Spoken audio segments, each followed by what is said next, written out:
Welcome back. You are still tuned into Good Morning Namibia. And because it is Monday, we'll be heading right into our motivation for today. In today's fast-paced and ever-changing world, there's one thing that is but consistent, and that is change itself. But while change can feel overwhelming, it can also be the gateway to reinvention and growth.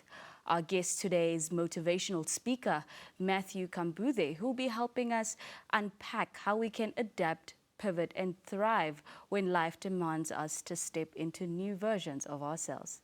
Good morning, Mr. Kambuze, and welcome to the show. Good morning. Thank you for having me. So let's get right into it. Many people struggle with change, right? So what are some of the things that we can do to help us get less uncomfortable with change?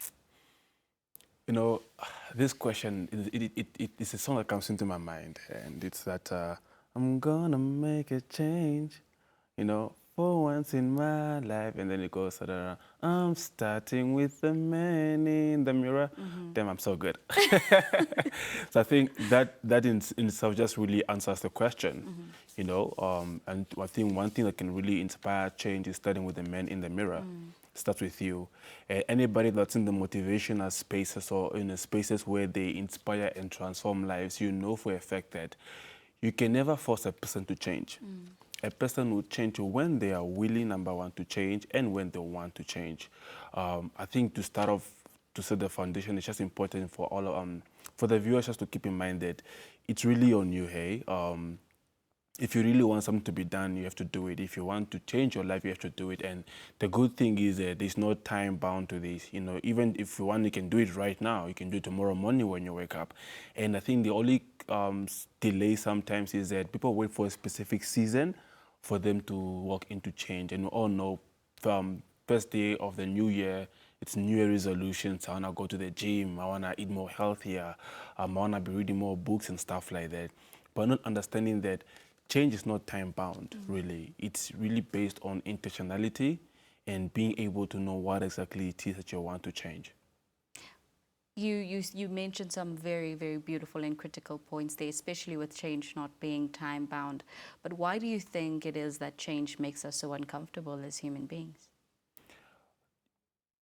It's because that, number one, we are habitual beings, as human beings who are habitual, we have routines, and I think because of change disrupts change. Change disrupts routines, and because of that, we might want to say, I don't want to step into the fear of the unknown. I don't want to be in a place of uncertainty, and I'm actually one of them. I don't like not knowing what's next, right? But because of the beauty of change, I still try to push myself out of my comfort zone. That's why most people don't like change. It's because that, number one, we are habitual beings. Number two, change disrupts routines. And because of that, we end up being in the state of not knowing what's next, or of not knowing what needs to be done next. You mentioned that change disrupts the habituality of which, in how we live our lives. Yeah. And I think that really gets to the core of it challenging who we are. But how can people embrace transformation that comes with change without really losing their sense of identity? You can never lose your identity if you have like a high level of self-awareness. So, which means that before you even start thinking about change, you have to be able to know who you are at your core. Outside the change, who are you? Within the change, who are you? And beyond the change, who are you? So any person with a high level of awareness will be able to know how to navigate these things. And one thing that will also be able to know, the one thing to be able to allow you to go through change is having knowledge of what exactly it is you want to change. And I'm going to make a biblical reference to this. So we have a scripture, Daniel 11, verse 32. The last part of the scripture says that, but for the people who know their God, they will become strong and they will do great exploits. So now within that passage, there are three key words. Number one is the people who know their God, which is knowledge, will become strong, becoming or transformation, and they will do great exploits, and then action. So it's knowledge, becoming, action, which means that for you to do, you have to become. For you to become, you have to know. So you can never become what you do not know, and you can never do what you are not. So starting from there, I think once you understand that, you will have an idea of If I want to change something, I must have an awareness. For me to do, I need to become. For me to become, I need to have the knowledge. That is such a beautiful depiction because you can actually see it in your mind, the layers at which you need to go through in order to really, really reinvent yourself.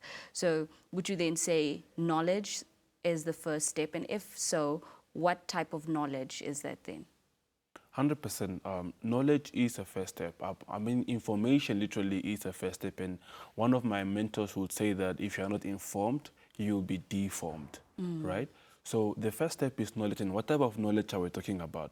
I spoke about earlier that the first knowledge you need to have is knowledge of you. Yeah?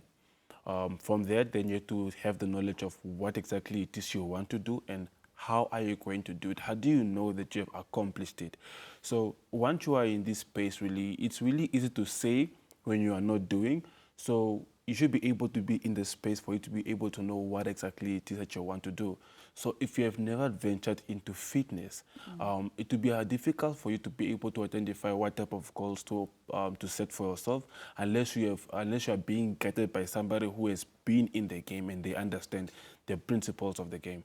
So the basic knowledge, and I think this is not just beyond change, but knowledge of who you are as an individual, will be able to help you to know if change has to come right now, how will it impact me and how am I going to react towards it?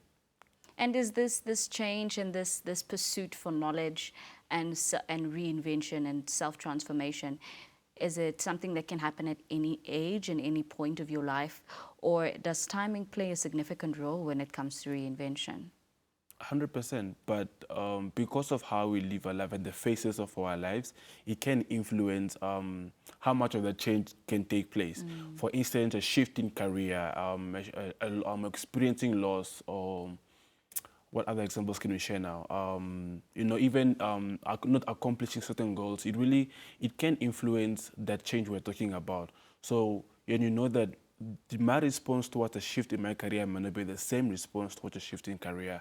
If somebody gets retrenched, it's going to create a major change, number one, not just on their identity, but in their position to be able to provide in how they live their life and stuff like that.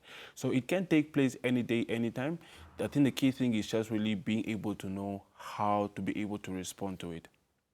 Now let's get a little bit more into you, Mr. Kambuze. Yeah. From your personal experience, what is the most valuable lesson you've learned in regards to personal reinvention? There is a plethora of things I can really say about it, but I think the first important thing is that being able to step out of your comfort zone. It's a big action anybody can do. But the key thing for me, I would love to say, is that not being afraid. And if you are afraid, do it afraid, because at the end of the day, what you want is really beyond or after the walls of fear. But also the key thing is also for me to be able to have a mental shift or a strong belief system or convictions to be able to navigate whatever issue I have to face. I used to tell my boys, my mentees, that if you really, the unit of every action is a thought, right? Which means that we first start with a thought, our thoughts become our words become our actions become our habits become our character, subsequently influencing how we live our life. So really, some of these things are not really to be overcomplicated. It's just to be able to have the right way of thinking, to be able to help you to navigate whatever issue or phase that you are going through. You said something so profound there. You said the unit of any action is a thought. I think that's a very, very powerful statement. But before I let you go, what message do you have for viewers, particularly those that are going through a season of change right now? Go back to the basics. It's really in your head. It's really in your head. Sometimes you have to step out of your head to be able to step into whatever move you need to move. So again, just also keep in mind that the unit of every action is a thought.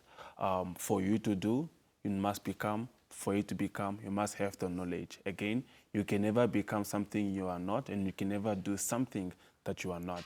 So it all starts to one thing, which is your way of thinking. Thank you so much for your time this morning, Mr. Kambuze, and for reminding us that change is not necessarily something to fear, but something to grow through. and reminding yourself to be in pursuit of knowledge and also be mindful of one's thoughts. Yeah.